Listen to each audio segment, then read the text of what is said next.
young people could lead the change. Every refugee has a different experience. Even though we find similitudes, everyone has a different journey. A place for us, by us, for us. A place where we could lead the change. Hello and welcome to Voice of Aroha, Wellington Access Radio 106.1 FM. My name is Aarti and I'm here with the incredible Javi today. How are you doing today? Doing great. Happy to be here. Beautiful. Happy to have you here as my co-host. Today we have two very special guests joining us from the New Zealand National Refugee Youth Council, Daniel Gamboa, CEO, and Danny Jimini, a youth leader. The National Refugee Youth Council is a national refugee background youth-led NGO. They engage, advocate and empower refugee background youth across all refugee settlement locations. They do this so refugee background youth can have a meaningful and successful life here in Aotearoa. Applications are now open to join the Refugee Youth Council, and today we have Danielle and Danny, and they'll be talking to us and telling you a bit more about the role and what it means. So, hello, welcome both of you. How are you doing today? Kia ora. Thank you. Yeah. Very well, thank you. Beautiful. How are you doing? Doing well. Yeah, awesome. So, I'm really excited to have both of you in the studio today. Could you please tell our incredible viewers today a little bit about yourselves, who you are, what makes you you, a bit about that? Well, thank you so much for having us. I think it's a real pleasure to be with you today. And it's we love Voice of Aroha, and the Refugee Youth Council and Voice of Aroha have been good friends for a long time. So it's lovely to finally be here, and thank you for inviting us. Thank so you. I'm Daniel. I'm the CEO of the Refugee Youth Council, and I'm originally from Colombia. I came to Aotearoa in 2012 as a refugee, and life was really tough. I didn't speak any single word of the language, and I came here with my mother, and my mother suffered from post-traumatic disorder and many other health issues. So I really had to look after her and take care of her.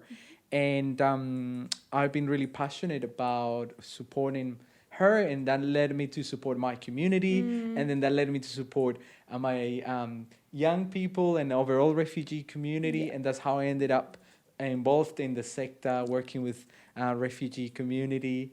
And then this amazing NGO came up, and I volunteered. I joined them and became the chairperson of that NGO, and it was amazing. We did amazing things, and I was always so inspired by the power of young people to change and to be champions of change.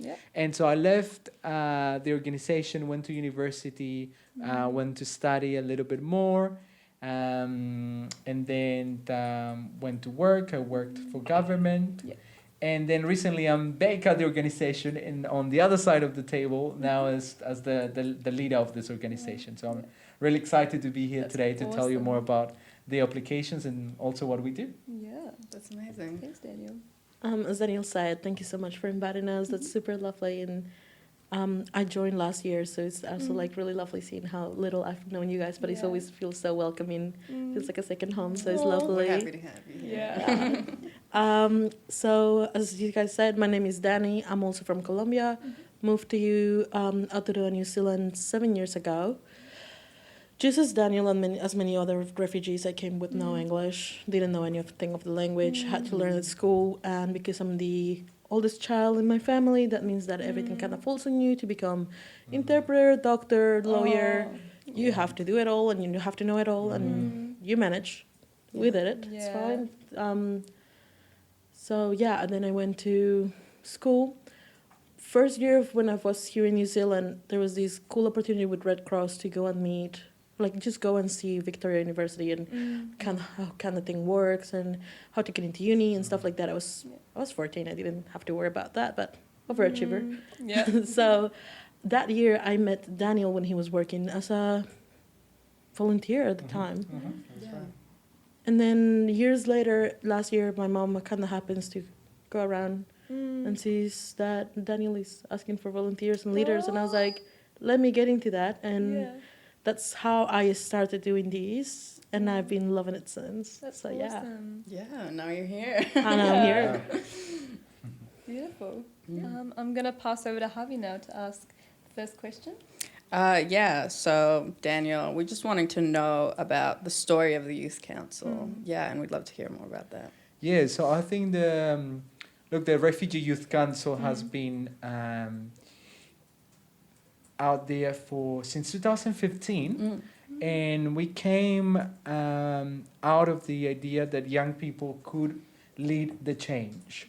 So many years ago, so many of our young people were suffering, and they were falling in the gaps of policy and resettlement support, where you had resettlement that was given to adults, but nothing was really special for young people. And our young people were suffering. And as Danny said, our young people learn the language quicker than their parents, so they become the head of their households. Yeah. They translate, the parents take them out of the school to go on to the doctor, to work in income. And so our young people were not really thriving. Yeah. And it happened to be that a group of young leaders went to the South Island to attend a human rights conference many years ago. And then we met there, and around 6 of us were from a refugee background. And then we sat down, shared our stories, and all of us were facing the same things. And we were seeing the same issues all across the country. So then we decided, actually, we've been knocking at the doors of many NGOs and organizations and government departments to tell them, you need to do better for our young people. Yeah. But they're not doing anything. Yeah. So actually, we need to take action, and we need to do it. Totally. And this is how the idea of the Refugee Youth Council came out. And it was the idea that let's have a space, a place for us, by us, for us. A place where we could lead the change. We didn't have to wait for others. And this is how the Youth Council was born. And it's been running since 2015. And for a long time, it's just the passion of volunteers, of young people like Danny, who has put her hand up and said, I want to lead change. I want to change my community. I want to support my people. And I want to achieve a lot. I want to see my young people thriving. So that's beautiful. That's the story of the Youth Council, really. Thank you for sharing that. That's really inspiring. And I also see you have the T-shirt. I think that's super cool. Ripping ripping it. Council. Danny, I have a question for you. Yeah. What made you want to volunteer with the Refugee Youth Council, and how was that journey for you? So, being completely real, my mom is one of Daniel's biggest fans. And not my only one. I've got many. Okay, Daniel. Just saying. We know. She's not the only one, but she might as well be the number one. Biggest supporter. Yeah, I followed Daniel, but she followed him even more. And she saw that he posted that story of like, they were looking for leaders. She's like, hey, you're looking for a job. And I was like, I was actually looking for volunteering because I always loved volunteering. Yeah. I did a couple volunteering back in high school. And that was like my biggest thing. I always loved like helping where I could. Yeah. And she was like, hey, what about this? You're not volunteering this year. Would you like to? And I was like, hey, that sounds great. Came across the application, kind of looked more into what it meant, what it was. And I kind of felt really attracted to the idea that it wasn't like you're working for an NGO and whatever projects they want you to. It's you come up with your own and you kind of give your ideas and you can support your other team leaders and stuff. I think part of it was that every refugee has a different experience. Even though we find similitudes, everyone has a different journey and different things how they go around it. So it was cool to see that I could express my journey and the things that I would have liked to change for myself. But now I could change it for someone else. And so that's how I came across the application. I sent in my application. I cannot remember what I wrote in there, but I was inspired. I remember being like, I want my community to be happy. I want to help people with language and look past the language and cultural barriers and be able to settle in New Zealand. And because when you move in, it doesn't feel like a home yet. So I would love for them to make it feel home. Yeah. But yeah, that was kind of like the whole idea behind it. Oh, that's so beautiful. Thank you for sharing that. And I think like young people such as yourself have so much passion and, you know, like potential to create change about things that they're actually passionate about. And so what you said about you're not just doing what they tell you to do, but you're actually like putting yourself forward and saying, hey, this is what I see that I want to change, and actually making a difference, and I think that's beautiful. Yeah. Yeah. So I was actually just going to ask about what the National Refugee Youth Council does. You know, you're talking about some of the projects that you guys are working on. So, yeah, it would be great to hear about that. You want to hear from the two of us or just me? Why don't I talk about the overall, and then you can give an example of and the real work that you do. Yeah. Okay. Yeah. And I think you covered really well on the introduction, right? And we are a refugee youth-led NGO. Yeah. And so we're powered at all levels by young people from a Yeah. refugee background. In the ground, in the leadership, our board is all refugee youth-led. And I think that it's really a powerful thing because our young people face those issues, right? So they know those issues best, so they know the solutions to address those issues as well. And for so long, we've been asking those organizations and government departments actually listen to young people. Yeah. Why don't you just actually listen? Yeah. You don't pay a consultant, just talk to the young person, right? Easy. So I think we found that there's so much power in young people. And so the Refugee Youth Council is this NGO that supports, empowers, and advocates our refugee background youth to have meaningful lives in Aotearoa. And that looks very different across all the resettlement regions, right? Totally.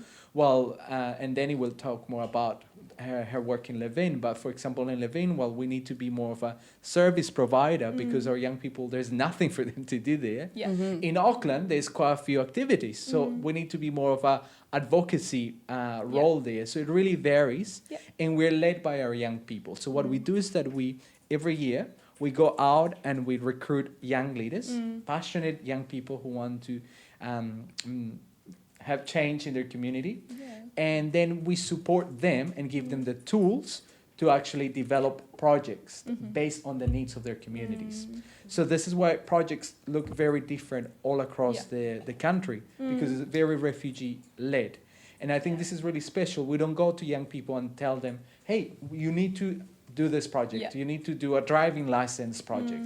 Actually, the young people tell us what the project needs to, and then we support them with mentoring, with funding, with lots of different tools. We give them the tools to be able to deliver the project. So I think that model is really a game changer all across the world, to be honest, giving the power to young people. And not even, like with those tools, I'm also talking about training for these young people to know how to advocate, to know how to stand up.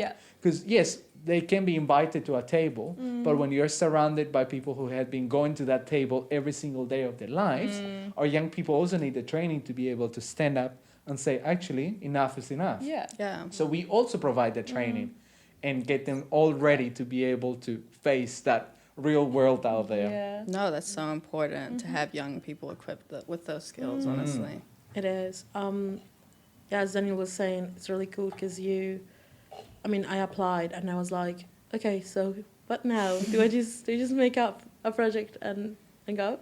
But no, we had a camp training, which it was amazing. We got to meet each other, all the leaders from across the country in one place, meeting each other, learning about each other, also like sitting at a table being like, we are all refugees and we get to help refugees.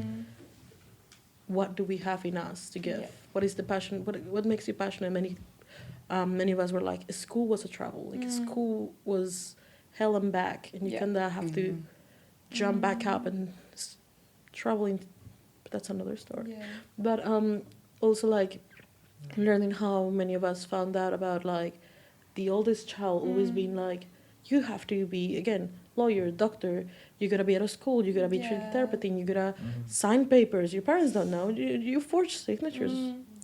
You could be, and stuff like that is quite troubling. So then I went to camp. We got the training that we needed on like how to do the planning, what is budgeting, how to apply for funding, what is a stakeholder, what do stakeholders do for you, how to contact them, how to reach out to places and how to put yourself out there to make your project happen. Like realize that it's not only planning the project, but how to like make it happen and how it is before it starts in the planning process while it's happening and what happens afterwards. Because there is always like, okay, the project was a success, so now what? Yeah. Yes. It's also learning what happens afterwards and going from there. A big example for us now is Leven. We've been doing a lot of work there with another of our youth leaders, Camila. She is a Colombian refugee, and how refugees work in New Zealand, or in many places, but in New Zealand in specific, is that they choose different places in New Zealand to resettle refugee groups. Last year was Leven, and they got a lot of Colombian refugees over there. So most of them have been there for like a year, less than a year, a little bit more than a year. It varies, but it's under like that standard kind of thing. And we realized that there were so many kids going to school, going through the same struggles that we went through because we didn't speak the language. And people think, oh, you don't speak the language, so you don't do great at school. It's not only not doing great in subjects, it's also not being able to make friends, not feeling part of something, losing sense of community. You don't have anyone to like hang out, talk, and you just go home, talk to your family, go to school, feel misunderstood, feel out of place. You regret everything. You're like, why me? Why here? What's going on? Yeah, that sense of community is so important. Exactly. School is not putting that much effort into learning skills for it as well, because good or bad, they're going to be like, we have these many kids, we cannot focus on like these 5% of you, which sucks, but is the truth. So we go there and we're like, let's give these let's give these kids a sense of community, and they're from the same country, they speak the same language, they have similar like culture, they've been through so much of the same stuff. We put them in a room, we give them activities to do. Now they're their own community. They're going to the same school, they're doing this, like going through so much of the same stuff. They play soccer together, they hang out together, they chat to each other, they see each other like so often that it gives them like a sense of belonging. Somewhere that they feel understood. They get to hang out with people their own age, people who will understand what they mean by some slang words in Spanish, or like stuff like that, like cultural things that people here feels will, like home. Totally. Exactly. So the project starts by us suggesting, okay, let's do sessions. How often? Every 2 weeks. Every week will be 2 traveling. Okay, every 2 weeks. What are the sessions going to be? Are they fully like learning? Are they going to be fully fun? What is going on? And we're like, let's mix it up. Some of the examples we had first time we were kind of talking. We did like board games. We did like a little bit of arts and crafts, and then we had an NCEA and NCQA chat that I did. I explained how the school system works. No one tells you that. They just send you to school. No one bothers being like, credits. What are credits? And even if you ask kids here, you can ask what are credits, and they're not going to answer you. They don't know. What does that even mean? But does it mean like in this year I get this many, but in this year I get this many, from this year I borrow some, and so on and so forth. So me being like, I went through it, had to learn about it just because I wanted to go to uni and I needed to learn that stuff. Then it was easier to be like, hey, this is what it means, do the credits here. These credits, if you want to study something in particular, you gotta do them in your subjects. What is an external, what is an internal? All this huge chat about school system, which is cool to hear now that they understand what that means and have a better idea of what they want to do at school. But on top of that, we had like fun stuff like watching a movie. We went go-karting beginning of the year after all these, was it 8 sessions? After 8 sessions every 2 weeks, then we got to go camping and take them for a camping experience, summer camp, 4 days, 3 nights. It was so much fun because you don't realize it until you hear some of the kids being like, I've never been kayaking. I've never been camping. I've never been outside of my house this far away. Or this is the best experience of my life. This is the most exciting thing. And you kind of ground yourself and realize how lucky you've been and how lucky other people are and the privilege that you hold in you as well. And how it's so nice that now you're able to give it back to where it matters. That these kids are now getting to experience like fun stuff without being forced to be out of their comfort zone or the community. Totally, yeah. And that they are with people they trust and they understand them. And it's just so lovely to be able to help them. Like, again, for refugees, by refugees matters a lot. No, definitely. And I also think that I think Danny's been really humbled here as well, because I think Danny and Camila, who's also one of our youth leaders in Levin, they've changed lives. Levin is such a small place. There's not many things for young people to do. And so the gangs have been knocking at the doors of our young people, trying to offer that fun environment, that sense of belonging. Yeah. And so I think it's something amazing to recognize that Danny and Camila were able to really go in very quickly, develop a project within weeks after the training camp, Wow, yeah. to be able to support our young people so they didn't go into drugs, into alcohol, into gangs. Yeah. So they have changed lives, and we see that. And it might sound small, a fun day, a fun activity, but that has changed lives. And congratulations to you, Danny, and Camila's not here today, but you've done amazing work. Yeah. No, Yeah. because it all adds up, you know, like Agree. everything you do for these kids means, you know, the world. Yeah. You never really know, you know, what they've gone through. Yes. And yeah, Like, that's- to you it may seem small, but to like these kids it might mean so much, because you're helping them find that sense of belonging where in a lot of places they don't actually get. And what you were saying, Danny, about in schools they look at you as like the 5%, and there's so many students and you're not anyone special, but you have these different experiences and journeys that people That's so around you true. have never experienced and hopefully never will ever have to experience. But you're not a number, you're not a percentage, you are human beings. And I just think, thank you for sharing your story, because that is so valuable for people to listen to and for people to know. And I think you're so inspiring. And I think everything that you do is incredible. And I know, very exciting, that you're looking for new volunteers and members. And so if people wanted to get involved, what are these roles? What do you do? How do you get involved? Like, could you tell us a little bit about that? Yeah, most definitely. Look, I think we're so excited.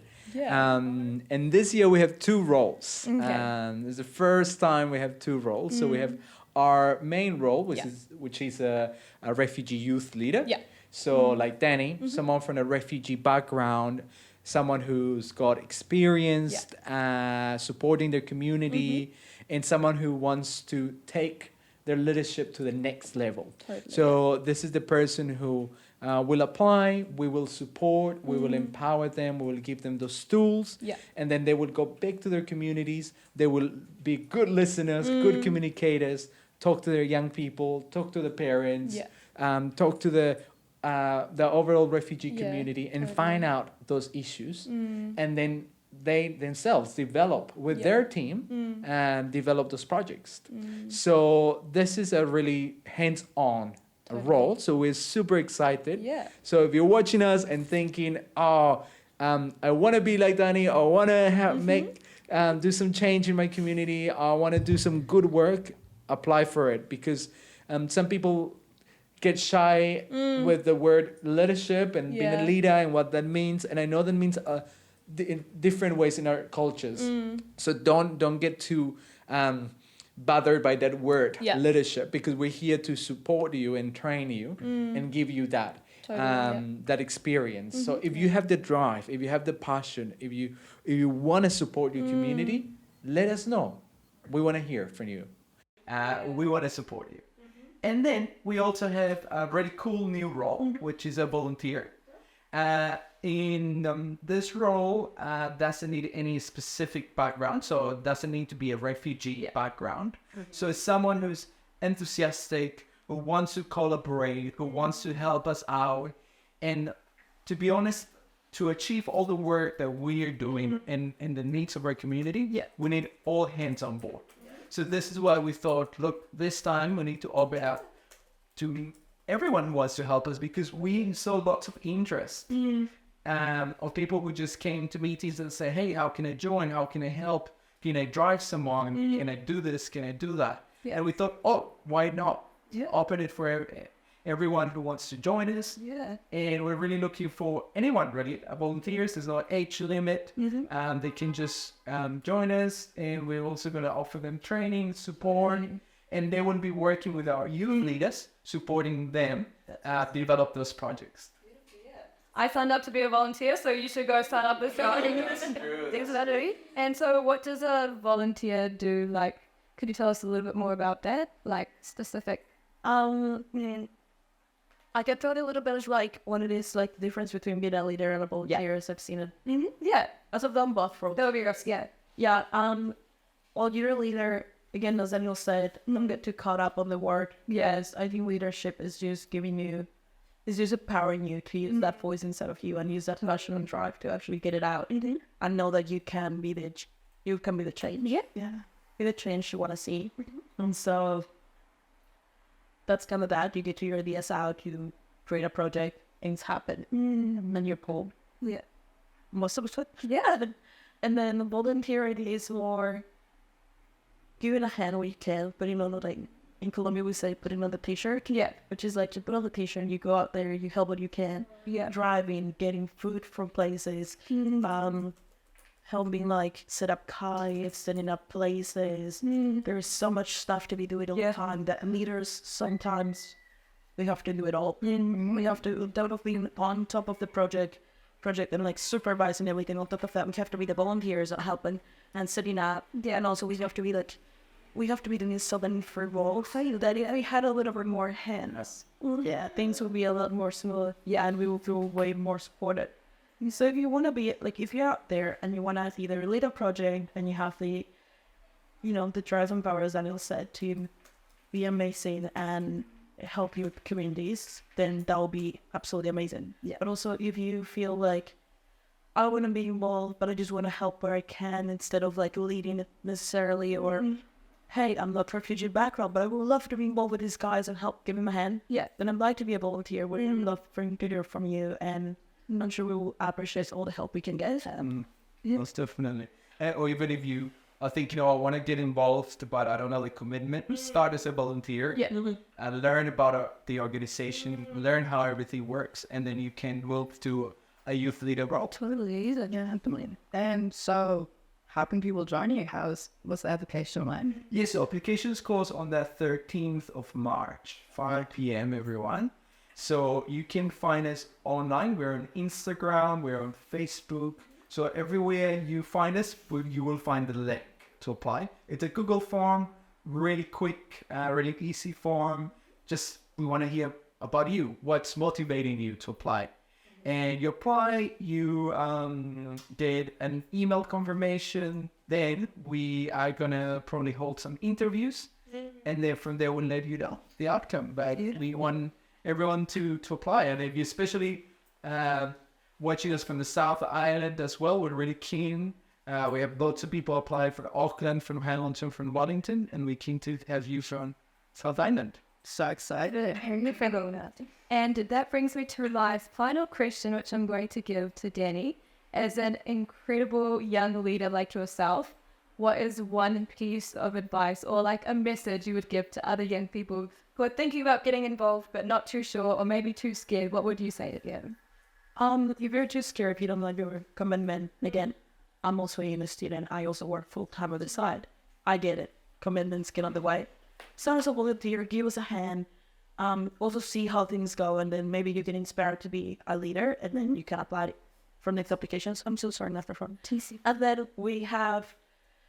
then if you are feeling unsure, am I gonna be a good leader? Then just do it. Just do it. Worst comes to worst, you end up supporting another leader. If worst comes to worst, you can talk to Daniel and you get trained and you get a project out. Worst comes to worst, you don't fail. To just change a little bit your plans. Yeah. But you're still helping at the end of the day. At the end of the day, you're changing lives and you're being the change you want to see. And so, apply and join us. Be kind. Thank you. Well, that brings me to the end of this incredible interview. Thank you, Daniel. Thank you, Danny, for coming in to talk to us. Thank you, Hubby, for being my co-host. And I think that we gained so much from this discussion. And both of you are amazing, and I love all that you do, and I hope to see more people getting involved with your mahi. So thank you to our viewers. Thank you for watching. Be sure to follow us on all our social media to stay updated with more and find out more about all the amazing projects that we're going to get up to. So thank you. Thank you, everyone. Thank you. Thank you. Sure.